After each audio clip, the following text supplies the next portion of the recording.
Good evening, everyone, and welcome to the final and most anticipated session of the From Heritage to Hustle webinar series. My name is Dr. LaRachelle Samuel-Smith, co-founder of Table Salt Group, co-author of Black to the Future, Lessons from Black Wall Street for Community and Economic Prosperity, and proud educator, strategist, and legacy architect. Tonight, I am thrilled to guide you through a journey of history, power, resilience, and the blueprint for what's next. Whether this is your third session or your first session, thank you for showing up to invest in your future by learning from our past. For those of you just getting to know us, Table Salt Group LLC is a research-driven think tank committed to building legacies through community insight, economic strategy, and educational equity. We turn data into direction, stories into systems, and local knowledge into policy impact. Our work bridges the gap between performance and impact by designing tools, studies, and communities of practice that help small business owners, institutions, and policymakers navigate funding, accountability, and legacy building. So through initiatives like the Black to the Future Business Roundtable and the revival of our signature program, Salt Shaker Wednesday, we are amplifying the voices, values, and visions of those shaping a more equitable economic future. We believe legacy is not what we leave behind, it's how we lead forward. And the market is full of consultants who will teach you how to prepare, but we want to go beyond that. At Table Salt Group, we help entrepreneurs stay accountable, report short-term outcomes of their work, and communicate their long-term impact, because that's what legacy is really all about. Even Bill Gates recently said, "I hope my legacy is more about the impact I've had on lives than the dollars that I've earned." And that's the kind of mindset we want to nurture, not just getting the bag, but building the blueprint. Because legacy isn't just what people say about you when you're gone, it's what you make possible while you're here.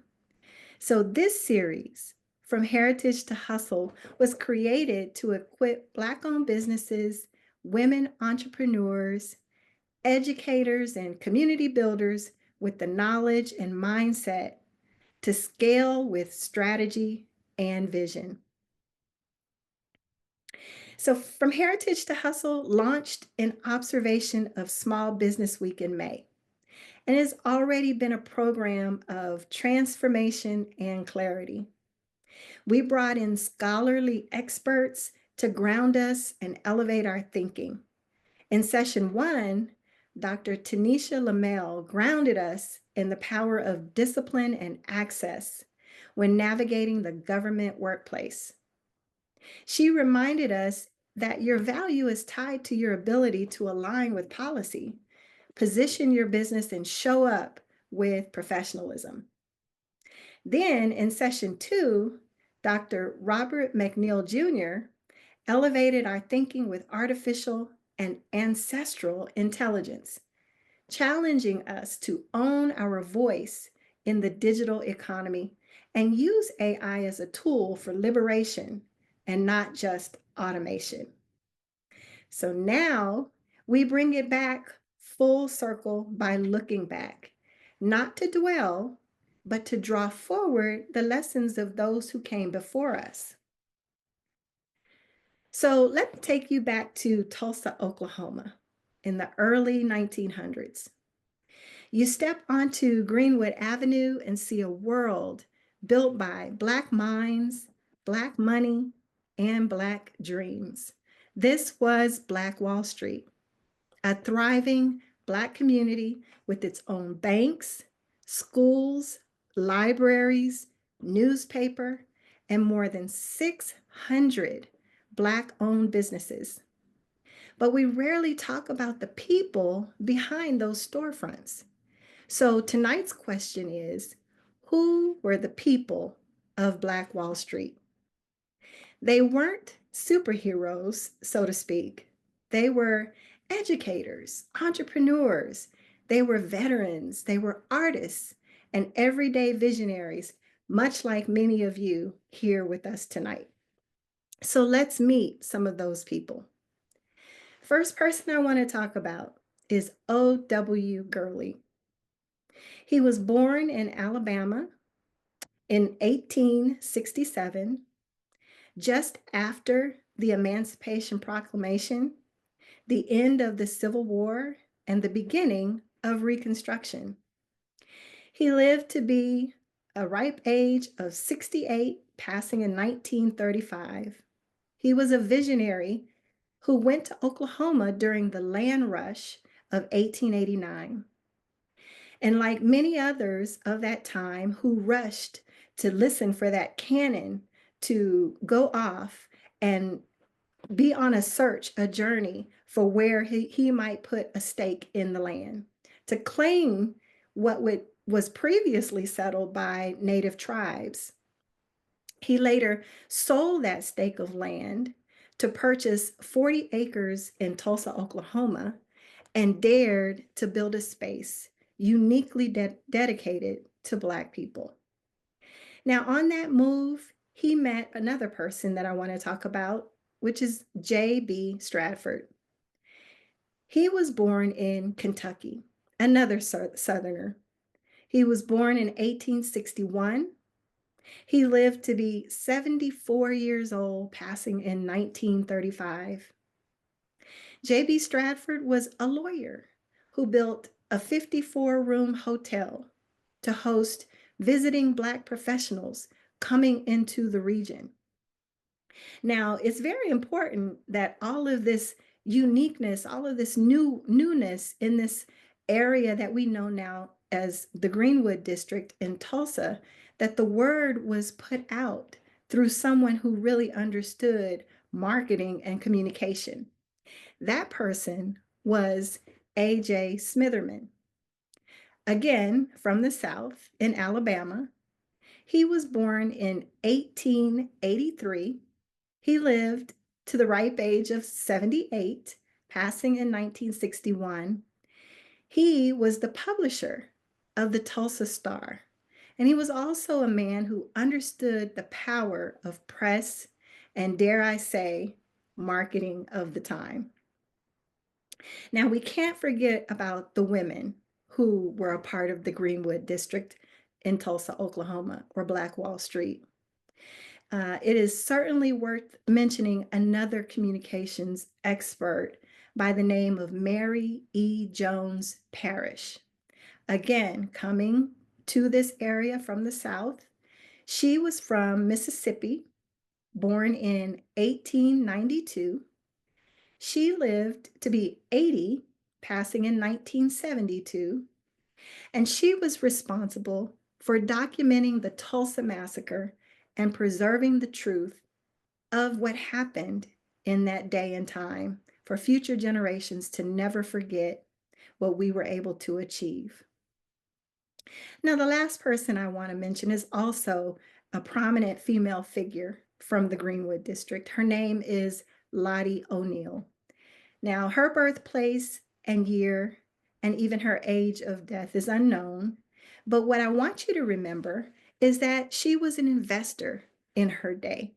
She invested in those who she could see potential and give them opportunities to build on their own and have their own ownership. She was also an educator and a real estate owner. Now, there were many others that I could mention, and if I had all the time, I would love to call each of them by name. But if you're interested in learning who the person and personalities are behind those names, I recommend the book Black Fortune by Shamari Wills. I mention these people in particular because they understood something we still struggle with today.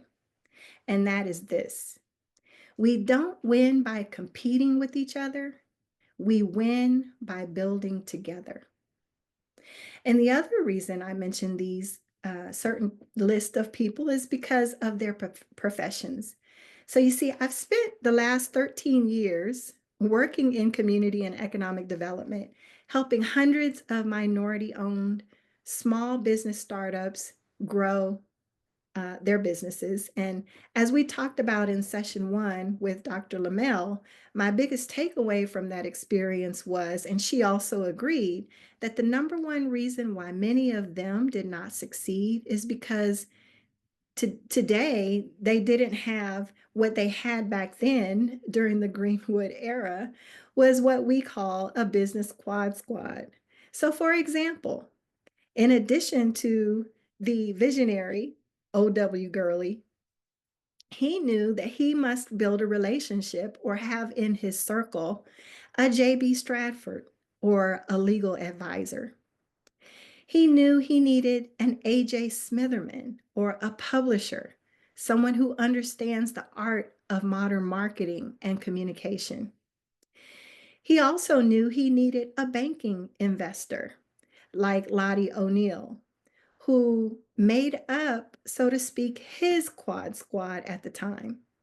So if you want to learn more about what that concept is, I really suggest that you go back and watch the replay of session one to learn more about that business quad squad. But now I want to take a minute and pause, because we have provided at each one of our sessions a resource hub full of information that we think you will find helpful, including downloadable guides, access to all three replays of the From Heritage to Hustle webinar series, and many other resources that we think you'll find helpful. Now, in order to get to our resource hub, we've provided this QR code on the screen for you here. And you can take your mobile device, scan that QR code, and it will take you right to the resource hub, where you'll be able to see the polls that we're going to be using in today's session. In addition to that, if it's a little bit easier, we're going to put the actual link in the chat for you, so you can click directly on that link and it'll take you to the same location of the resource hub. All right, so giving it just a minute for you to get in there, get to poll number one, and we're going to participate in the poll together. So if you'll go ahead and get to poll number one, I'll read the question for you. And that first question is dealing with the blueprint makers and where you land in what category of blueprint makers. So that question is, which of these Black Wall Street roles do you most identify with? The first option is you're an educator or a mentor. And we hope that we have plenty of educators in this session and on this webinar series, because it's really going to be your work in making sure that we educate future generations and mentor others who aspire to be where we've been and can help them to get there. The second option, and you'll probably fall into more than one of these categories, but the second option is you're an entrepreneur or an investor. So you are the Lottie O'Neills of the group, and you're an investor in other businesses. You can be an investor in your family, of your time. There's a lot of ways that you can be an investor. So I'm pretty sure that option will probably fit quite a few of you as well. The third option is communicator or storyteller. So I love being able to tell the stories and uplift others who are doing great things, or others who just need a platform to get their stories out. And if that's you, then absolutely, I hope you'll choose option number three. The final option is you are a connector or a community organizer. And we certainly need those folks who can assemble groups. There's so much power in being able to work together and collaborate. You can do so much more as a community than you can as an individual. So we definitely want to see who our community organizers and connectors are, and that will do it for poll number one. Now, once you answer the questions for poll number one, it does not allow you, or any of the polls, it doesn't allow you to change your answers. So be aware of that. Also, you will be able to see the results. There will be a button there for you to be able to click and see the results and see how many people match your responses. All right, so back to our session for today. Greenwood wasn't just businesses, it was an ecosystem. It was a working model of interdependence and infrastructure because they had private schools, they had business networks, they had churches that doubled as meeting hubs, they had real estate developers and land stewards. This was their quad squad in action, whether it was, legal issues, dealing with finances, relational and social aspects, and communal capital working in harmony. They understood the importance of all of these economic dimensions in order to make Black Wall Street thrive and grow. And I think today we probably take a lot of that for granted because, we have so many options that they didn't have then. But I still think that there are lessons that can be learned for how they were able to take literally nothing and turn it into something truly wonderful. And that's where technology also comes in because, as Dr. Robert McNeil mentioned, AI is at the cutting edge, and we have to be in front of and not behind the cutting edge because it's how we are able to tell our story and also make sure that our story is told accurately by using AI and correcting it. There is such a thing, correcting it when the answers that or the responses that you get in those AI tools does not fit or cannot be validated based on what your understanding is, based on your own lived experiences. So it's very important, as Dr. McNeil mentioned, that we make use of those tools. So I want to take another minute to go back to our resource hub and look at the next poll.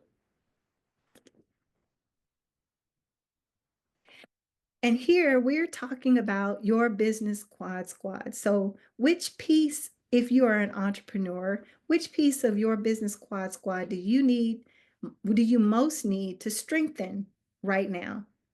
Is it option number one, where you're looking to have more access to legal and contracting support, especially if you're engaging in business with government entities? I mean, there is so much paperwork that is involved in that process. You absolutely need someone who can look at those documents from a legal standpoint and ensure that your rights are protected and that your rights and best interest is in mind. The second option is a financial guide or a bookkeeper. Is that where you are in your journey of business ownership? Do you need to have someone in your network or on your team, on your squad, who understands and keeps track of your business expenses or how you're generating revenue for your business?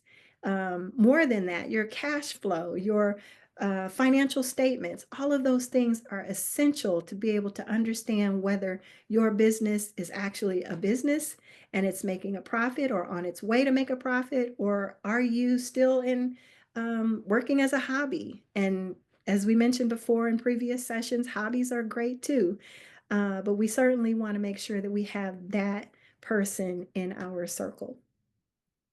The next option is, are you looking to strengthen your quad squad with a strategic partner? Strategic partners have been the foundation of Table Salt Group's success because collaboration is key. It's important, especially in the beginning when you don't have the resources or the revenue to establish an organization with staff members and full-time employees and all of those things. Strategic partners make all the difference. And arranging agreements so that everybody understands what the input and what the expectations are for a successful partnership is very important. And then finally, is your need in the area of storytelling and marketing. And I just want to say there's so many talented people, especially folks that I know. I have a really good friend who I partnered with. She was a strategic partner in our last event, which was the Her Legacy, Her Future event. And she told the story of how she started her magazine, which is Faith News Today. Her name is Miss Ardina Hardy. And she wanted me to let you all know that she's looking for strategic partners, folks who would be wanting to put their stories in her magazine or maybe help her in growing that project. So if that's something that you are in need of and have some interest in, I hope you will take the time to reach out and let me know, and I'll certainly help make that connection for you. All right. So back to our session. Fast forward to today from that time during the Black Wall Street era in Tulsa, Oklahoma. And let's talk about our current economy in 2025. You know, we're facing inflation pressures, shrinking federal budgets, and growing opportunity gaps. But programs like this one, the From Heritage to Hustle webinar series, the Her Legacy, Her Future event, the New Year, New Vision event that we held at the beginning of this year are all resources that you can tap into to get strategic partners, to find those business squad members, to access experts like Dr. Lamel and Dr. McNeil, and myself included, who can offer you historical insights into building infrastructure, using technology, any kinds of small business development, especially through government contracts and digital innovation. And these experts are guided not only by years of experience, but also qualitative and quantitative research. And again, as I mentioned in the introduction earlier, I think that's where Table Salt Group really stands out in terms of helping entrepreneurs, is that we can put research-based evidence to be a part of your business venture and help you to tell the story and to keep the revenue flowing. Because a lot of times when you are fortunate enough to be awarded a government contract or some other means of revenue at a large scale, they want to know, what are you doing with the funding? And the only way to tell that story is to have a bona fide study that gives experiential information, empirical information to tell that story most accurately. And so the same way that Greenwood residents created opportunity by serving their community's needs, we have to start using tools, learning about them like we did in session 1 on government contracting. In session 2, again, digital ownership and AI tools. And as we've learned today, authoring our own narratives and building equity ecosystems. Because Black Wall Street was innovative because it had to be, and so are we. So again, let's go back to our resource hub, because I'd like to introduce you to the third poll, and we're going to be looking at a question related to the greatest opportunities that you have to grow right now. Is that government work and contracts? Are those opportunities through technology and digital products? Is it through creative storytelling? Or is it collective economic models? So where do you see the greatest opportunity to grow right now? All right, back to our session. You know, women were always at the center of entrepreneurship, from real estate to publishing, whether it was a salon doing hair, that's a whole culture all by itself, whether it was education and school leadership. You know, Black women were not in the margins, they were always in the lead. And so, just like today, where women of color are the fastest growing group of entrepreneurs, still they face funding and policy gaps. So, what can we do? We have to build. We have to do it together, and we have to do it with structure. So, if you're a woman leading a vision, you just have to know that legacy is on your shoulders and support is in your reach. So, again, I want to bring your attention to the resource hub, and I want to share with you a list of all of the resources that we have available for you there.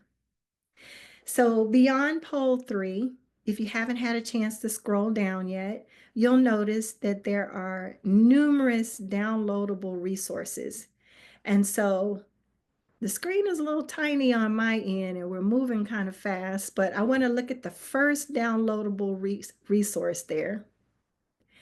And this one is going to help you with, gosh, it's a little small. Let me see if I can get that to get enlarged a little bit.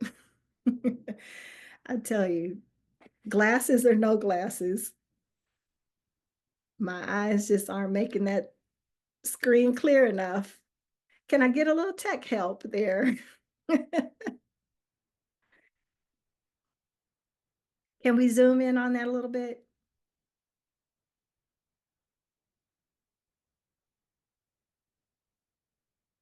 All right, so while we're getting some Zoom going, I'll try to just kind of tell you from memory.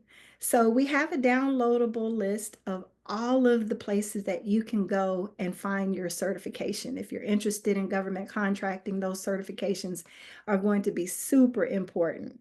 There we go. All right. So if you want to know what tools that you can use so that you can start your ownership journey, we have a downloadable guide for that.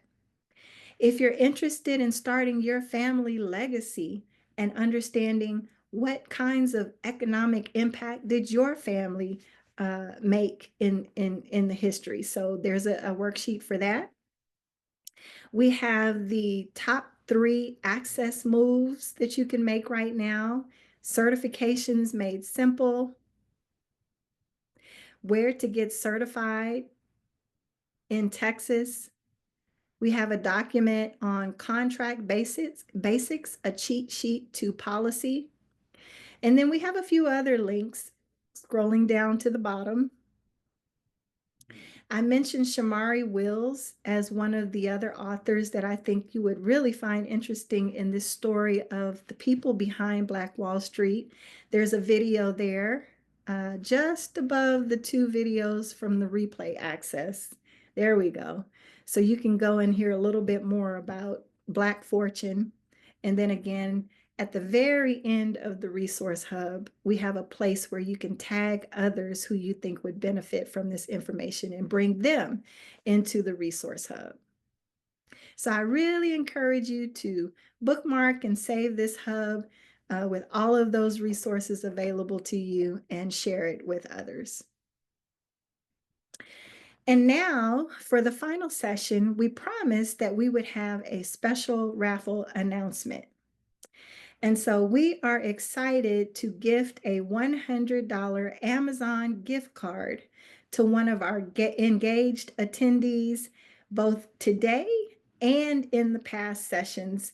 So if we can go ahead and get to our spinning wheel link, we're going to find out exactly who the winner of the $100 Amazon gift card will be. All righty. So let me just take a second here and go off script. I'm not able to see how many folks have joined us this evening, but I just want to tell you how excited and happy that I am for you being here. And so it means everything to me to be able to give back. And that's why we're doing this raffle. So as soon as we can get that spinning wheel up so that we can choose our winner, we're going to find out exactly who's going to be gifted. I tell you, technology is something else. When it works, it works. And when it doesn't, you have a little bit of downtime. So if you need to take a break, I think this will be a great time to do that. And we will be right back building up to the anticipation of who our winner is going to be this evening. All right, looks like we are in luck. We have our spinning wheel with the names of all of the attendees who registered for the raffle ticket winner this evening. And if we can go ahead and spin the wheel, we can find out who that winner is going to be.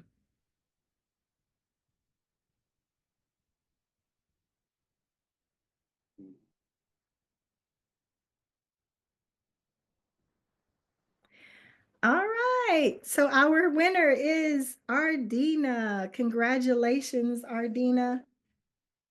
We will follow up with you to make sure that you receive your $100 Amazon gift card.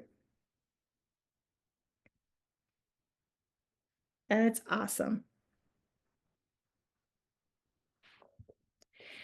So, as we get ready to close our session for this evening, I want to make sure that, again, you remember our resource hub. It's where you want to go and visit as often as possible to reflect back on the From Heritage to Hustle webinar series events. Session 1 with Dr. Tanisha Lamel, Session 2 with Dr. Robert McNeil, both talking about their experience and research with government contracting, as well as a historical perspective on Black entrepreneurship and how to use AI to ensure that Black legacy is maintained.